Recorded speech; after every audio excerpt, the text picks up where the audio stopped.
Sir. ठीक है sir.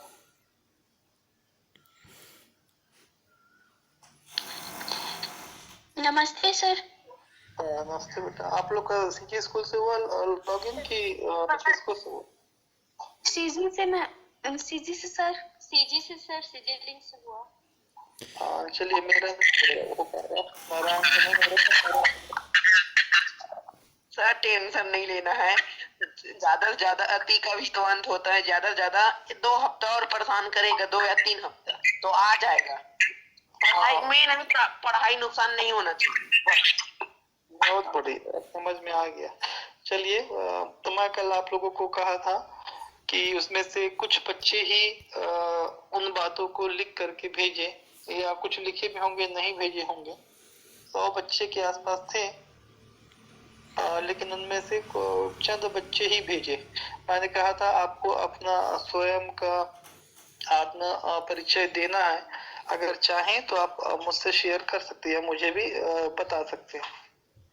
Sorry sir, मैं भेज नहीं पाया लेकिन। हाँ हाँ ठीक है, कोई बात नहीं। इसीलिए मैं प्रणाम। नमस्ते बेटा। इसीलिए मैं ये कह रहा था कि कुछ बच्चे ने इस बात को गंभीरता पूर्वक लिया होगा और अपने बारे में सोचा होगा। तो जब अपने बारे में सोचा होगा तो उसे शब्द भी नहीं मिले होंगे कि कहाँ से शुरू करूं, कैसे लिखूं, क्या लिखूं, कुछ समझ में नहीं आया होगा। और कुछ को जैसे भी समझ में आया, अपने शब्दों में एक शुरुआत किया उसने लिखने का अपने बारे में। सर तो सर दूसरों के, हाँ बेटा, दूसरों के बारे में लिखना बहुत आसान रहता है, और स्वयं के बारे में अपनी गलतियों को, अपनी खूबियों को इंगित करना बहुत कठिन काम रहता है।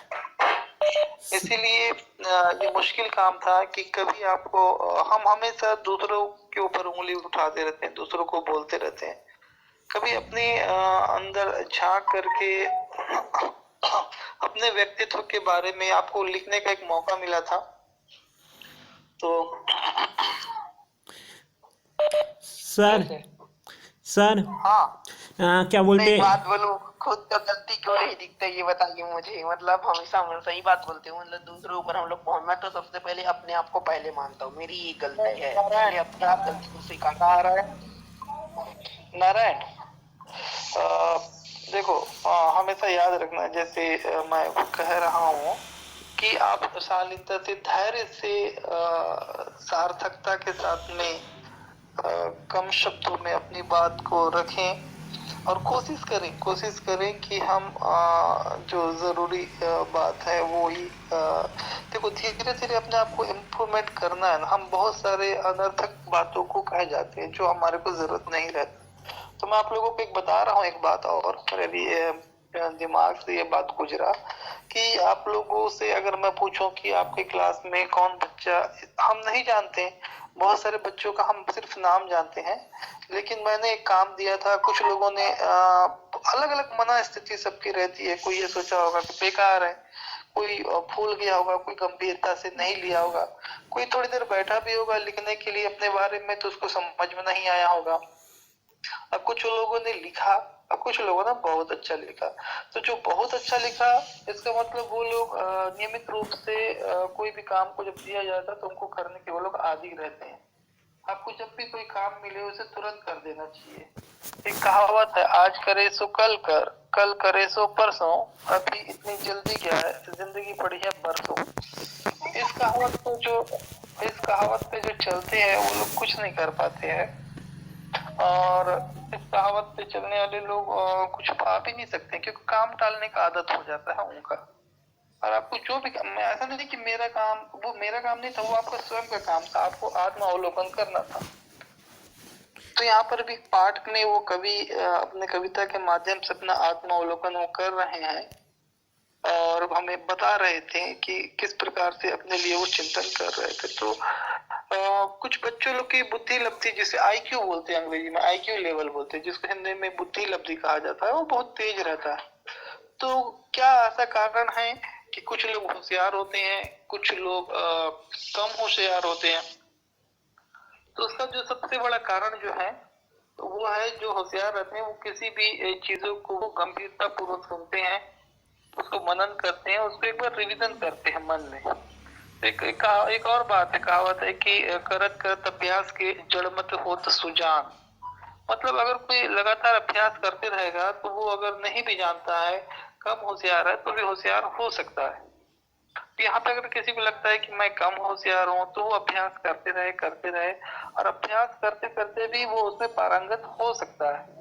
इसके लिए एक छोटा सा ट्रिक है और आप लोगों को बताना चाहता हूँ मैं, मेरे दिमाग में ये बातें आई तो, कि अगर आप में से भी कोई चाहता है कि यार मेरे को कुछ भी पढ़ता हूँ तो मुझे याद नहीं होता, मुझे समझ में नहीं आता, या मैं भूल जाता हूँ, तो उसके लिए जो बुद्धि लब्धि है, देखो हर चीज को नापने का एक तरीका रहता है। अगर कपड़ा नापते हैं तो हम मीटर में नापते हैं, या कोई सामान लेने जाते हैं तो किलो में या लीटर में है ना। तो वैसे दिमाग को नापने के लिए जो रहता है वो है ना, वो आईक्यू कहा जाता है। आईक्यू, जिसका आईक्यू ज्यादा है उसको ज्यादा समझ में आता है, होशियार बोलते हैं समाज में। तो उससे भी तो बढ़ाया जा सकता है। उसको बढ़ाने का बिल्कुल सरल तरीका मैं आप लोगों को बताऊं कि हालांकि बहुत सारे ऐसी आयुर्वेद में ऐसी चीजें भी हैं जिनको खा करके भी, मतलब वहाँ उसको पौष्टिकता दे करके अपने दिमाग को बढ़ाया जा सकता है। मतलब एक अभ्यास भी है। आप रोज रात को सोने से पहले आधा घंटा 1 घंटा पहले आप सुबह से शाम तक दिन भर में जो जो काम हुआ एक बार उसे सोच ले कि मैं ये काम किया, वो काम किया। सिर्फ सोचना है आपको, सिर्फ सोचना है आपको। पूरे काम को, अगर आप पढ़ाई भी किए तो मैं ये पढ़ा, ये खास बात रहा उस पढ़ाई में, ये चीजें रही, वो चीजें रही। अगर इन सब चीजों को अगर करते हो तो आपको जो बुद्धि लगती है सोचने या समझने और होशियार होने का एक तरीका है कि आप सुबह से शाम तक के काम को रोज शाम के समय में, रात के सोने से पहले थोड़ी देर पहले ईश्वर का नाम जब लेते हैं सोने से पहले, उससे पहले आप कम से कम आधा 1 घंटा पहले आप जरूर दिन भर के कामों को, पूरा कामों को जितना रिवीजन कर सकते हैं करें। उससे क्या होगा, आपकी बुद्धि लब्धि बढ़ेगी बच्चे। और एक दवाई भी आता है दिमागीन बोल करके, आयुर्वेदिक का हमदर्द की एक दवाई है जिसको भी खाने से फर्क पड़ता है। दिमागीन, जैसे बोलते बादाम भी खाना चाहिए भिगो करके, रात के भिगोना, सवेरे उसका छिलका उतार कर खाना है। ये सारी चीजें हैं। चलिए, मेरे दिमाग में ये बात आया था, मैंने एक काम आप लोगों को कहा था जिसे करने के लिए आप कुछ बच्चों ने किया और बहुत अच्छे से किया, अच्छा लगा। कुछ बच्चों ने लिख करके भेजा है, कुछ ने ऑडियो भेजा है। चलिए, जब भी अगर आपको स्कूल में कोई भी काम दे तो उसे गंभीरता पूर्वक लेना चाहिए। ऐसा नहीं कि अरे यार इसका कोई मतलब ही नहीं है। दुनिया में हर चीज का मतलब होता है। कोई भी अगर काम दिया जाता है तो उसके पीछे में एक मतलब रहता है।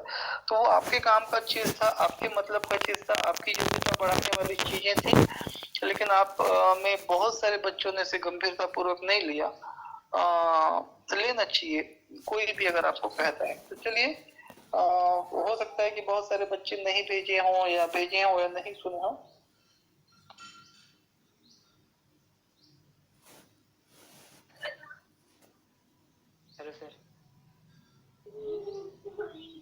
चलिए पढ़ते हैं सर, हाँ।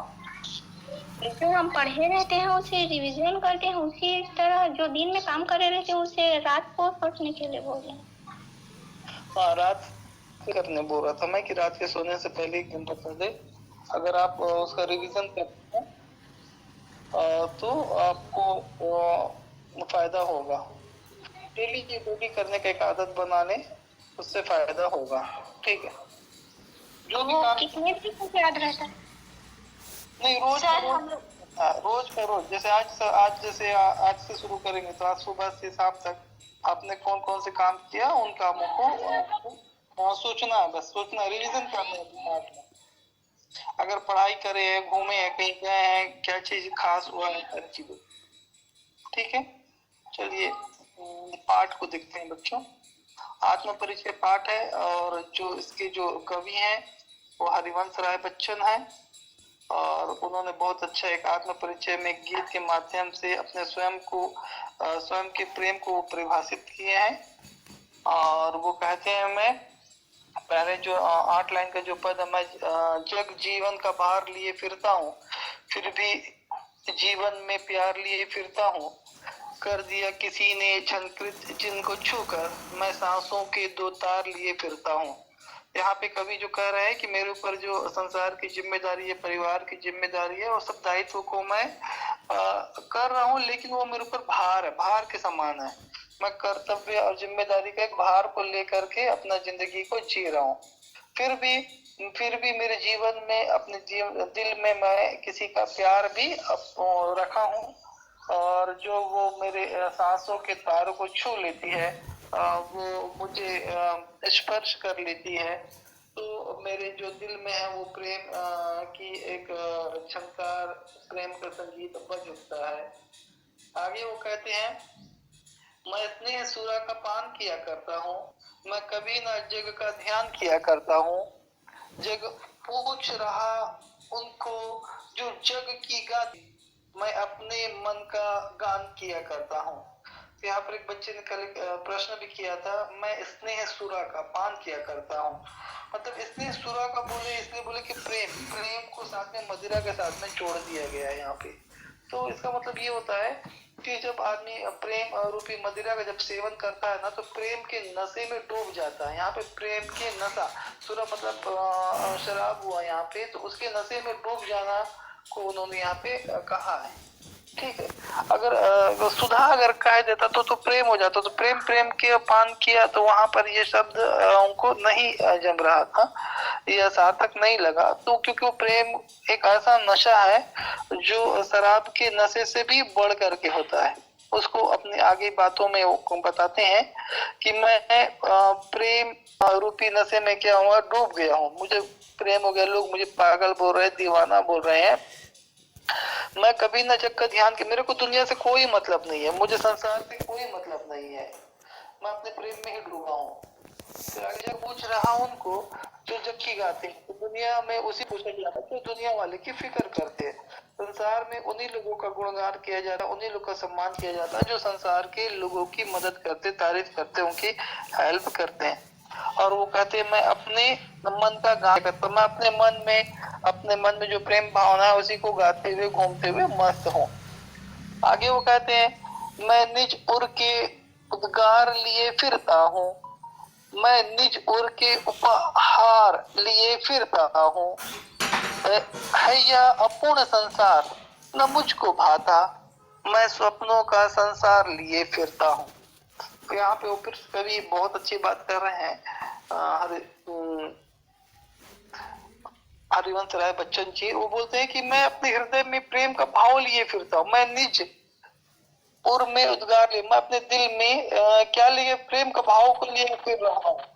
मैं निज उर के उपहार, मैं प्रेम भाव अपने हृदय में और सबको देने के लिए भी घूम रहा हूँ। मतलब वो मैं चाहता हूँ कि मैं सबको प्रेम दूं, मतलब ये कि जो प्रेम विहीन लोग हैं, मतलब जिसको प्रेम का कोई कदर नहीं है, उनको मैं प्रेम सिखा रहा हूँ, अपने दिल में उसको उपहार दे रहा हूँ, लोगों को बांट रहा हूँ, प्रेम बांटते हुए मैं घूम रहा हूँ, फिर रहा हूँ, लोगों से मिल रहा हूँ।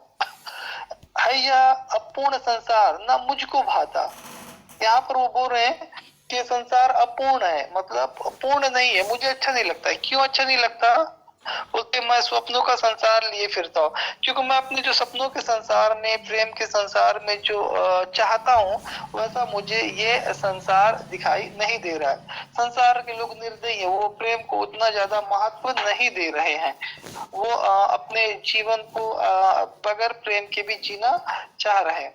तो वो इस संसार के सागर में बोलते हैं कि मैं मस्त भावनाओं के साथ में आराम से जी रहा हूँ। आगे वो कहते हैं, मैं जला में, हाँ सर, मैं निज उर के उद्गार लिए फिरता हूँ, इस लाइन को एक बार फिर से समझाइएगा ना।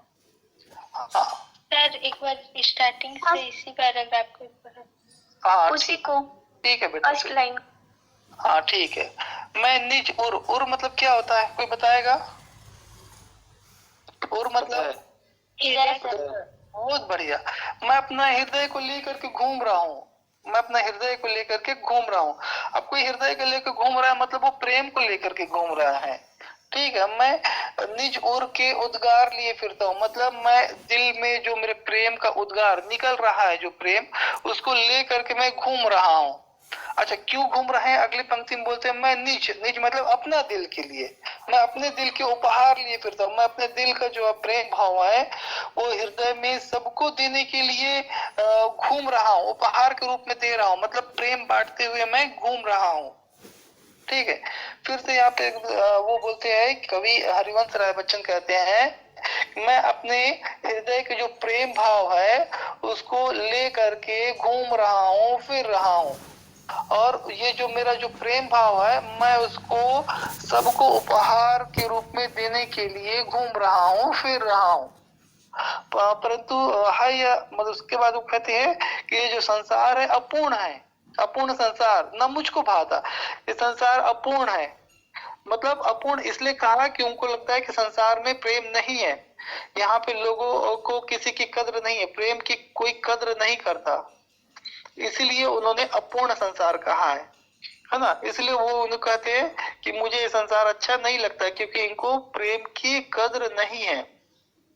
फिर आखिरी पंक्ति में वो कहते हैं मैं स्वप्नों का संसार लिए फिरता हूँ, मतलब मैं एक सपनों का एक प्रेम से भरा हुआ संसार को की रचना करता हूँ या इसको ले करके फिरता हूँ ताकि प्रेम में ही सारे लोग रहें। अगली पंक्ति में बोलते हैं मैं जला हृदय में अग्नि दहा करता हूँ, सुख दुख दोनों में मग्न रहा करता हूँ, जग भाव सागर तरने को नाव बनाए, मैं भाव मौजों पर मस्त बहा कर हूँ। यहाँ पर फिर कवि हरिवंश राय बच्चन क्या कर रहे हैं, मैं जला हृदय में अग्नि, मतलब हृदय में आग को जला करके रखे, दहा करता हूँ मतलब अपने हृदय में दहाना मतलब जलाना हो गया, ठीक है। अग्नि मतलब आग, अपने हृदय में आग को जला करके घूमता हूँ फिरता हूँ, यहाँ पर मतलब अपने हृदय में आग को जला रखा हूँ मैं। क्यों जला रखा हूँ मैं? सुख दुख दोनों में मग्न रहा करता हूँ। बोलते हैं जीवन में मेरे सुख आए या दुख आए, खुशी खुशी खुशी खुशी मग्न के रूप में, आनंद के रूप में उसे स्वीकार करके उसी के सहारे में जीता हूँ, मतलब प्रेम में जीता हूँ मैं, चाहे मेरे दुख मिले या सुख मिले। फिर आगे बोलते हैं जग भाव सागर, सॉरी, जग भाव सागर तरने को नाव बनाए, मतलब जो संसार के लोग हैं वो क्या चाहते हैं कि अच्छे कर्म करें ताकि वो जो संसार का जो परेशानी वाला समय है या संसार का जो कर्म है वो एक अच्छे से बीत जाए। फिर आखिरी पंक्ति में बोलते हैं मैं भाव मौजों पर मस्त बहा करता हूँ। मुझे तो जो संसार की जो मस्त भावनाएं हैं या प्रेम रूपी जो नाव है उसमें सवार होकर के मस्त बहता हूँ, मुझे किसी चीज का कोई भी फिक्र नहीं है। ठीक है, अगली पंक्ति में कहते हैं अब मैं यौवन का उन्माद लिए फिरता हूँ। फिर से समझाऊंगा एक बार और आपको, अगली कल जब सारांश आपका बताऊंगा तो आपको एक बार और समझ में आ जाएगा बच्चों। मैं यौवन का उन्माद लिए फिरता हूँ, उन्मादों में अवसाद लिए फिरता हूँ, जो मुझको बाहर हंसा भीतर रुलाती भीतर, मैं हाय किसी की याद लिए फिरता हूँ। यहाँ पर फिर कभी जो है हरिवंश राय बच्चन जी कहते हैं मैं यौवन का उन्माद लिए फिरता हूँ। कभी यौवन मतलब जवानी, उन्माद मतलब उसमें जो दीवानगी रहती है, उन्मादपन रहता है, उसको बोलते हैं कि मैं यौवन जवान हूँ, मतलब मैं ऐसा जवान हूँ कि प्रेम में उन्माद में अवसाद लिए फिरता हूँ। आगे में पूरा कह रहे हैं कि अवसाद मतलब एक पागलपन, जैसे बेचैनी है, जैसे बीमारी हो, जैसे क्या कि प्रेम में आदमी इतना बेचैन हो गया है कि परेशान हो गया है।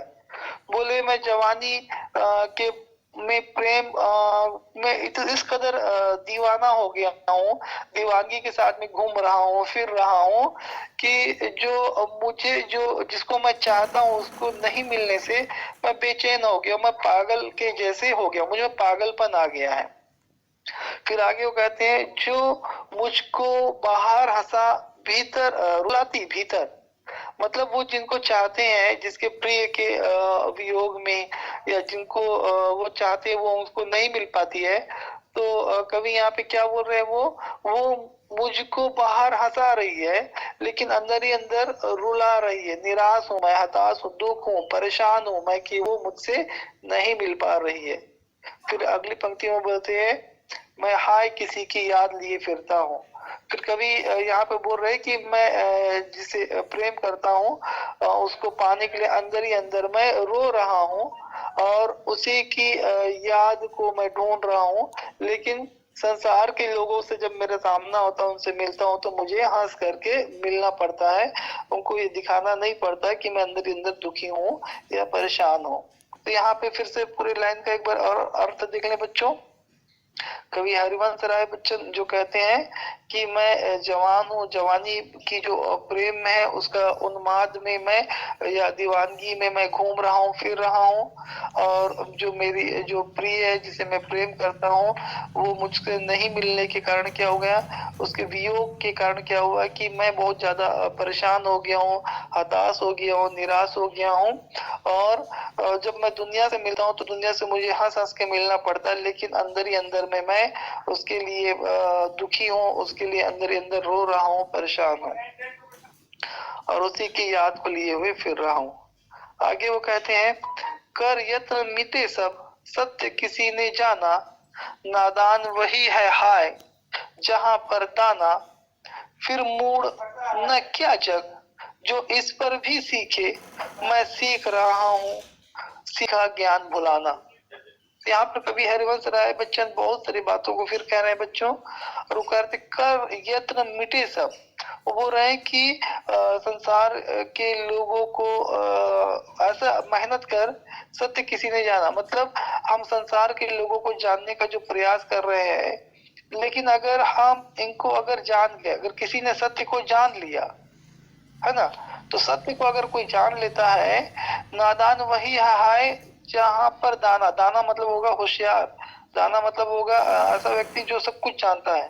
ठीक है, तो वो कभी यहाँ पर कह रहे हैं कि जो संसार के लोगों ने सत्य को जानने का बहुत सारा प्रयास किया, उसके लिए बहुत सारी मेहनत की, किंतु सत्य को कोई भी नहीं जान पाया, है ना।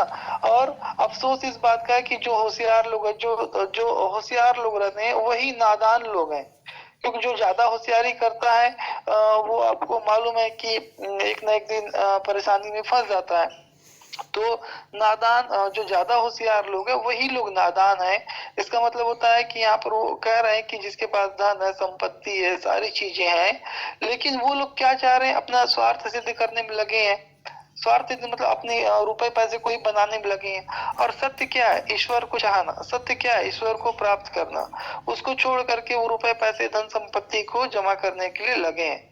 तो उन्हीं लोगों के लिए उन्होंने कहा नादान है वह लोग जो बहुत ही ज्यादा अपने आप को होशियार समझते हैं। तो इस संसार में मैं संसार को कहते हैं आगे, फिर मूड न क्या जग जो इस पर भी सीखे।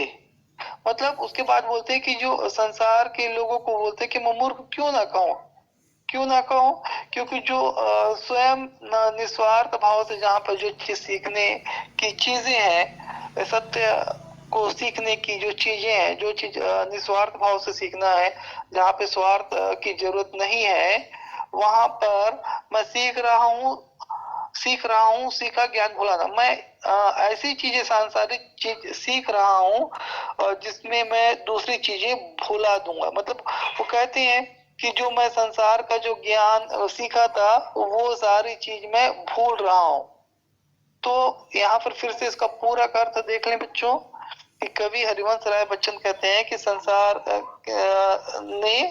के जो लोग हैं वो सत्य जानने का बहुत सारा अनेक तरीके से उन्होंने कोशिश किया, प्रयास किया, किंतु किसी ने भी सत्य की वास्तविकता को नहीं जान पाए। तो बहुत कम, अगर जो जान लिया वो फिर पार हो गया, भव सागर को पार कर लिया। फिर आगे ऊपर तो अफसोस कि नूर फोन अफसोस है कि जो दाना है, मतलब जो होशियार लोग हैं वही नादान लोग हैं। इसका मतलब होता है कि जो होशियार अगर कोई है तो वो दुनिया को छोड़ करके ईश्वर की राह में जाएगा, और उनको जो धन संपत्ति का अगर कुछ जो चाहते हैं कि ये मिले, यही सारी चीजें हमारे पास में रहें, तो ऐसे लोगों को मैं मूर्ख क्यों ना कहूँ, क्योंकि जो ईश्वर जो हमें जो जीवन दिया है वो ईश्वर अपने अपने भक्ति भाव के लिए दिया है उसे, ना कि धन दौलत संपत्ति अर्जित करने के लिए दिया है। जो जिन्हें स्वार्थ और निस्वार्थ सीखने की जरूरत है, मतलब जो स्वार्थ और निस्वार्थ सीखने की जिनको जरूरत है, और लेकिन लोग क्या कर रहे हैं, ये सारी चीजों को नहीं मान रहे हैं। इसीलिए वो बोलते हैं कि मैं भूल गया हूँ जो पहले जो सांसारिक चीज सीखा था कि लोगों से अच्छे व्यवहार करने चाहिए, अच्छे कर्म करने चाहिए, लेकिन ऐसे लोग से भी मिल रहा हूँ मैं कि जो मुझे इन सारी चीजों को भुला दिए हैं और लोगों को स्वार्थ भाव से जीना मुझे बता रहे हैं। यहाँ पर वो कवि अपने जो पूर्व जो सांसारिक ज्ञान को भूलने की बात यहाँ पर वो कह रहे हैं। आगे वो कहते हैं, मैं और जग और कहाँ का नाता, मैं बना बना जितने जग रोज मिटाता, जग जिस पृथ्वी का जोड़ा करता वैभव, मैं प्रति पग से उस पृथ्वी को ठुकराता। कवि हरिवंश राय बच्चन यहाँ पे वो अपने और संसार के बीच में क्या जो संबंध है उसको बता रहे हैं बच्चों, है ना। यहाँ तक अपने प्रेम अपने मनोदशा बताए वो, अब यहाँ पर अपना और संसार के बीच में संबंध के बता रहे हैं। क्या बोल रहे हैं, मैं और जग, मतलब कवि हरिवंश राय बच्चन बोल रहे हैं मैं और यह संसार अलग अलग है, मैं और हूँ जग और है, कहाँ का नाता, अर्थात यहाँ पर जो कवि की जो सोच है, कवि बोलते हैं कि मैं अलग सोचता हूँ, संसार के लोग अलग सोचते हैं, है ना। इसमें कहाँ का नाता, मतलब कोई संबंध नहीं दिख रहा है, क्योंकि मेरी सोच अलग है और संसार की सोच अलग है। मैं बना बना कितने जग रोज मिटाता, तो बोलते मैं रोज अपने कल्पनाओं में जीता हूँ और बहुत सारे प्रेम की दुनिया का जो निर्माण करते रहता हूँ और उसको मिटाता रहता हूँ, मतलब रोज अपने प्रेम में जीता हूँ और उसको मिटाता रहता हूँ। आगे वो कहते हैं, जग जिस पृथ्वी पर जोड़ा करता वैभव, जग जिस पृथ्वी पर जोड़ा करता, मतलब जो सांसारिक लोग जो पृथ्वी में रहने वाले लोग हैं, वो लोग वैभव ऐश्वर्य चीज की चाहत करते हैं, भौतिक चीजों उसके सुखों की क्या करते हैं, कामना करते हैं, उसको एकत्रित करते हैं, जमा करते हैं। मैं प्रतिपग से उस पृथ्वी को ठुकराता, मतलब मैं उसको लात मारता हूँ, मैं उसको लात मारता हूँ, वो सारे वैभव को, वो सारी सारी अच्छी चीजों को, मुझे ये सारी चीजें नहीं चाहिए। आगे वो कहते हैं, मैं निज रोदन में राग लिए फिरता हूँ, शीतल वाणी में आग लिए फिरता हूँ, वो जिस पर भूपों के प्रसाद निछावर, मैं उस खंडहर का भाग लिए फिरता हूँ।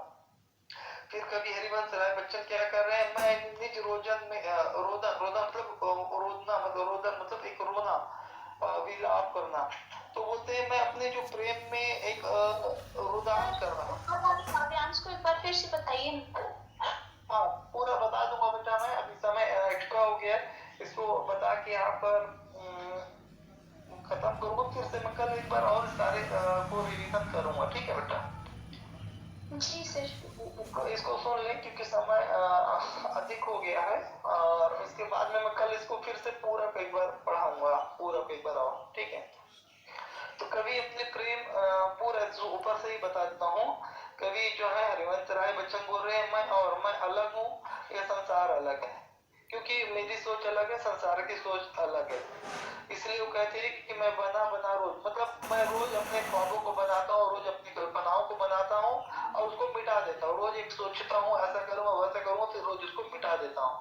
और वो जब जिस पृथ्वी पर जोड़ा करता वैभव, दुनिया के जो लोग हैं संसार के वैभव सुख सुविधाओं धन दौलत संपत्ति को जोड़ते हैं, और मैं ऐसे चीजों को लात मारता हूँ, मैं ऐसी चीजों को ठुकरा देता हूँ, ठीक है।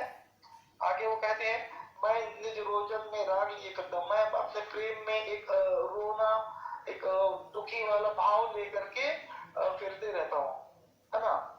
आगे वो कहते हैं, शीतल वाणी में आग लिए फिरता हूँ, बोलते हैं कि मेरे जो गीत है, जो प्रेम के जो गीत है, जो दुखी गीत है, रुदान वाले हैं, प्रेमिका से बिछड़ने में जो विहार या तो योग श्रृंगार रस के जो गीत है वो गीत मैं गाते रहता हूँ, जो प्रेम गीत गाते रहता हूँ।